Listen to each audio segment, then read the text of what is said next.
So ayan guys, dito tayo ngayon kay Madam Diwata Paris Overload. Kaya lang wala siya.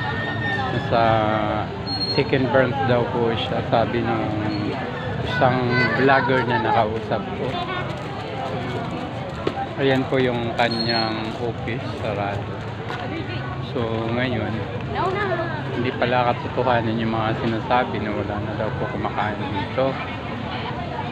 Pero yun, tingin nyo, di ba? Kita nyo, ang daming tao pa rin. Kasi gawa nung inaayos niya yung pwesto niya, binububungan na niya para pag if in case na umulan ng malakas, di mababasa yung mga kakain, di mapuputikan yung mga paa. Sinisiminto na niya yung sahig. Yan guys, nakikita niyo yung payong na pinakamalaki. Pansamantalang ano lang yan, habang inaayos yung kanyang bubungan. Yun guys, ikutin natin sila.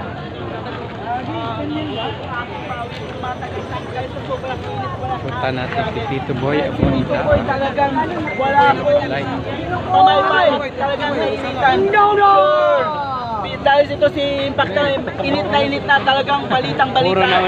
So, interview natin ulit si Impacta dahil meron daw siya intermission bukas. Talagang anong pasabog mo bukas Impacta, sasagutin niya ni Tito Boy. Sagot na! No!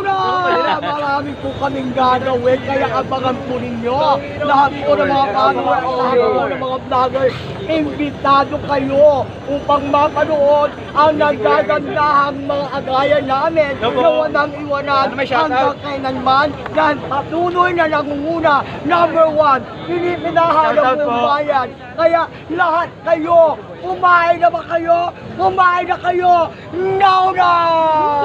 Sana libre! Sinasabi ni Impacta talaga hindi siya at lagi siya binabato talaga. Kapag binabato siya ng bunga talagang kinakain niya. So kapag binabato ka ng bunga, Impacta, ano bang ginagawa mo dahil lagi ka binabato? Kapag sumusubra ng bunga, pipitasin mo ba? Impacta, sagutin mo yan dito sa The Bus with Tito Boy. Sagutin mo. Nakita nyo ba to? Ito ang ibabato ko. Ayan nga, talagang pinag-iinitan talaga rito. Naman ko to. Yung mga issue dito sa paligid ni Diwata Paris Overload. Dahil sa ika nga ay talaga naman ang haba ng pila at talagang mahabang pasensya. At wag na wag kayo maniniwala. Walang pipigil talaga grabe. Kayo magtaasan ng kilay. Dahil dito live na live mula dito sa Diwata Paris Overload. Nakatutok talaga yung kanyang business. Ang dami-dami pa rin pumipila. Nakalipas na 24 oras. Kaya guys, mag-try lang kayo dito. Sama bante sa yung mga barkada. Punta lang kayo rito bukas. Opening naman sa Quezon City, doon tayo magkita-kita. Maraming pasabog kasi kakanta ko kasi sabi nga ni Diwata. Kasi sabi nga Diwata, gusto ko nang bumitaw. Ayan na! Ngunit ayaw pa ng puso. Ayan na! Gusto ko nang bumitaw. May pag-asa pa siguro. Ayan lang nga guys. Ay naku, don't forget. Ito ay isang sample pa lang yan ha. Kasi talagang yung -1 talagang pinaghandaan. Kasi kanina nag-rehearsal ako kanina. Kumbaga ginisa ko kanina. Kumbaga binalala ko kanina. Kumbaga yung utak ko talagang kinalog nila. Talagang hinimay nila ako kanina, grabe.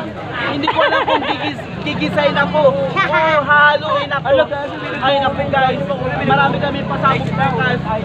Kaya don't forget, kita-kita na lang tayo dahil ang balita ko, maraming mga bisita sa Diwata Paris. Dahil sa live ko natin ito sa Diwata Paris Overload, ako ang iyong tagapaglingkod at tagapagsubaybay. Kaya guys,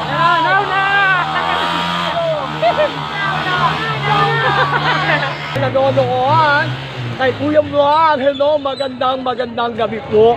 Maraming salamat po sa lahat po ng mga vlogger na patuloy ang paggawa ng mga content na nagpapatunay lamang na talagang walang humpay ang pila, na dumarating ang mga tao rito, nagpapatunay lamang na talagang patuloy ang inyong pagsuporta. Kung may hiwaga, may engkanto, may diwata, may impakta. Now na. Kumain na ba kayo? Kumain na kayo? Now na! Ako talaga mo ko si Tito Mga Boy. kumaw? Ay, dito boy. Tawagin Dito boy daw. Mga kaibigan, inaabangan!